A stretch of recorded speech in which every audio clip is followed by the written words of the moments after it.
Hi guys, and welcome back into my kitchen. I'm Derek, I'm the chef over at Nutricia, and today I've got two recipes to share with you for a kind of bonfire night party.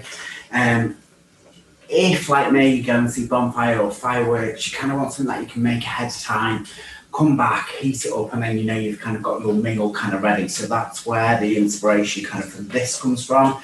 And as last week was Halloween and I had lots of pumpkins sitting around, I thought I'd make some pumpkin soup, and then we've got some mushroom waffles to serve along that rather than bread as an alternative. So in my bowl, I've got some roasted pumpkin and carrot. I've got 400 grams of pumpkin and 200 grams of carrot.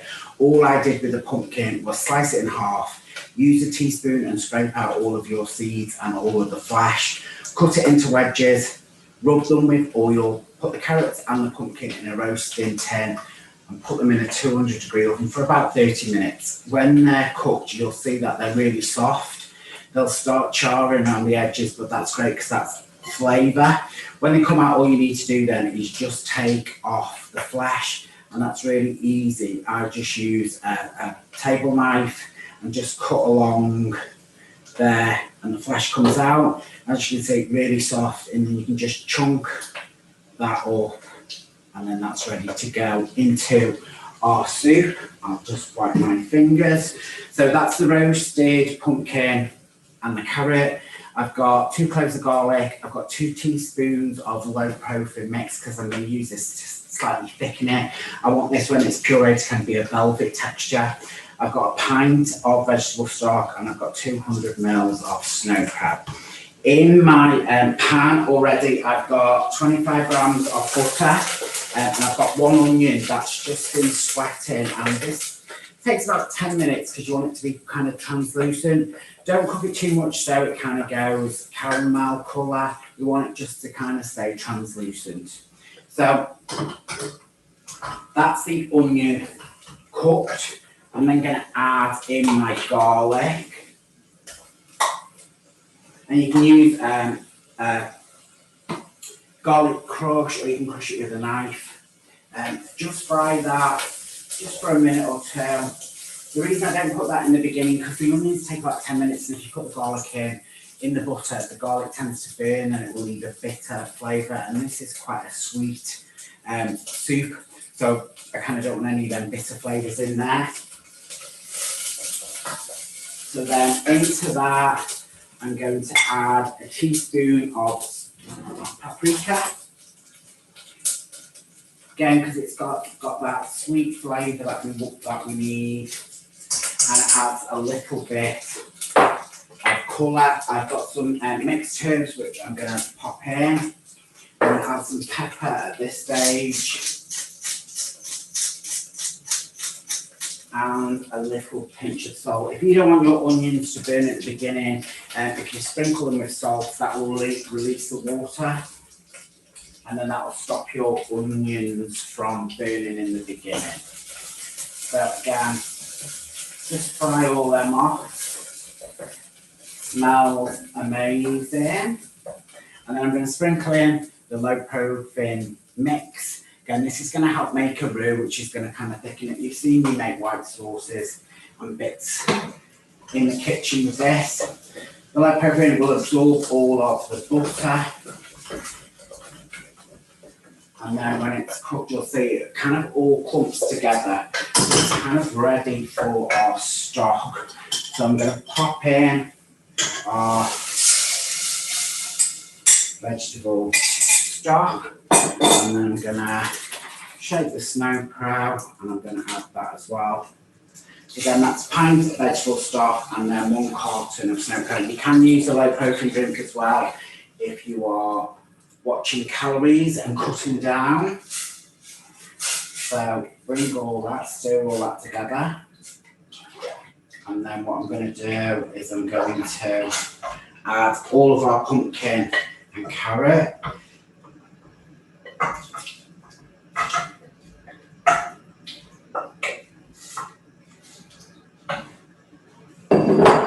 Give that a stir.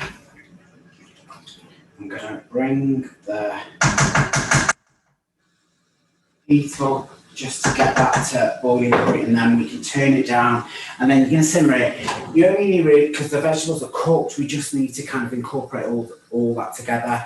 The carrots might be slightly harder than the pumpkin, so you can just put a knife in there and check that the carrots are soft and tender, and then we can mash it or we can puree it. So to go along with this, rather than go with bread, we got asked a question on another video saying, can we add vegetables to the basic waffle mix? So I thought I'd kind of use this. And these are one of Ty's absolute all-time favourite things. He has these for breakfast, for snacks, dinner, tea. I do vegetable bolognese over these. So again, it's just another alternative to rice or pasta or potatoes and things like that. So in the bowl, I've got 250 grams of our low-protein mix. To that, I'm going to add, again, a teaspoon of paprika because I want the same kind of flavours from the soup and in the waffles together. Again, I'm going to add some mixed herbs. A good grinding of black pepper because these are savoury. And you can change this and add whatever you want to do. Sometimes I do curry powder in these. Sometimes I just do garlic and mushroom. I put black olives in these. About a teaspoon of salt, sprinkle that in. And then I've got a teaspoon of egg replacer and 2 teaspoons of bicarbonate soda. Or you can use baking powder. That goes in. Just give all that a little mix. And waffles are really, really easy to make. Then I've got 200 mils of Sno-Pro. I'm going to add this in. I'm going to add quite a lot of it. I'm going to leave a little bit back because each time you're going to make this, sometimes it can vary.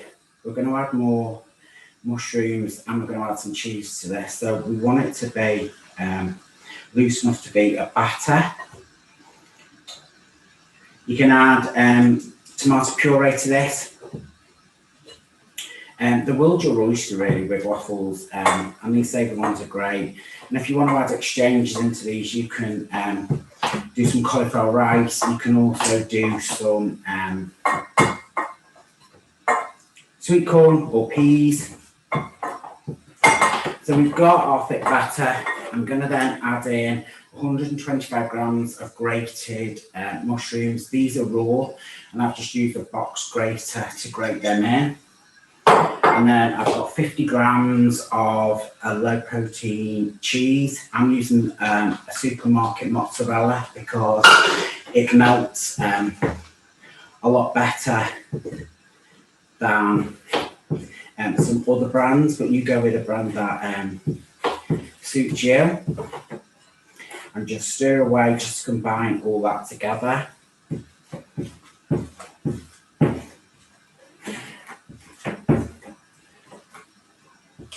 So once everything's combined together in your bowl, you should kind of have a dropping consistency. If you think that it's a little bit tight, you can always add a splash more Sno-Pro to that. You can also add a little bit of water if you need to. So we kind of want a kind of dropping consistency. We don't want it too thin, maybe not as thin as pancakes, but you want it to be a little bit thicker. So let's get that ready. Take it over there. I've got some spray oil and I've got my waffle iron that is being heated up. I think one of the keys for making really good waffles is make sure that that waffle machine is heated. So put it on about maybe 10 minutes before. I'm going to spray with some oil just for speed, but you can use some kitchen roll and dip it in oil. You can use a pastry brush. So just a light spray in so we know they don't stick. I've got a waffle machine that has got 4 waffles in, but it depends on your waffle machine how much batter you're going to add to it.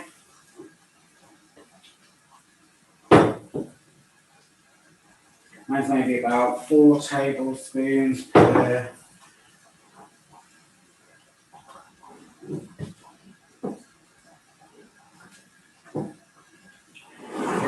Let's put that down. And then go a little bit on there, so I'm just going to wipe that off before it sets hard. And again, like I said, each waffle machine is going to be slightly different. I've seen ones that use kind of little bar ones, so you'll need less filling than the big ones. But these are so easy to make. So once you've got the waffle iron on, this mixture normally makes about 8 waffles for me. Put them on a cooling wire, let them cool. You can wrap them in cling film and then put them in the freezer and then bring them out whenever you want. One of Ty's fave with these are just sprinkled together with some more low protein mozzarella. Pop them under the grill and you've kind of got cheese on toast. But we just like these warm with veg bolognese and sprinkling the cheese over the top again. So if you've got these in there, you've got a good breakfast and you've got some evening meals and you've even got some snacks. You'll just have these warm with some butter on as well. So squash them down. Let's have a check of our soup.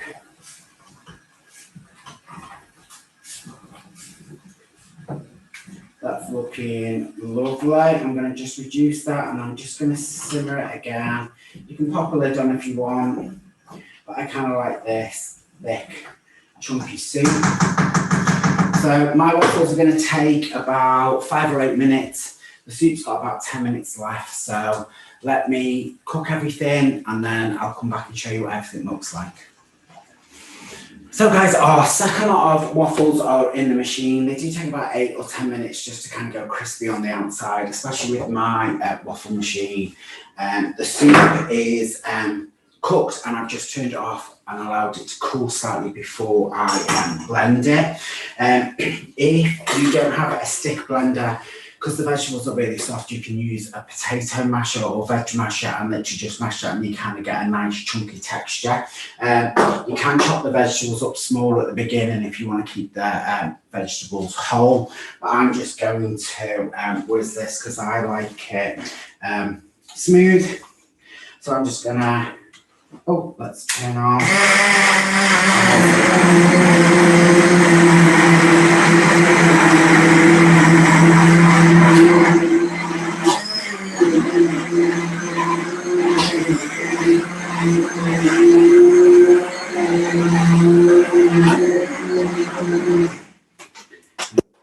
It doesn't take long. I still keep a few chunks in so it's not completely smooth. Just ladle some into our bowl so you can see it. Especially when you've been out and you kind of want a bowl of something warm, this is a great soup to do. And again, freeze is really good. So great for lunch boxes to keep in a flask. If you want to sprinkle the top with some more cheese, you can do and that melts through. Let's grab our waffles so you can see them. So I'll just use a palette knife. They're hot, but they're nice and crunchy. So I give Ty 2 of these so you can rip these up and then dunk them in the soup. So there you've got your roasted pumpkin and carrot soup, and then you've got your cheese and mushroom waffles to go along. But again, you can use these waffles for breakfast, lunches, dinner time. If you've got them in the freezer, try a different veg. Let me know how you get on. If you need any more recipes for anything, they're on Low Protein Connect. If not, I'll see you back in the kitchen next time. Bye.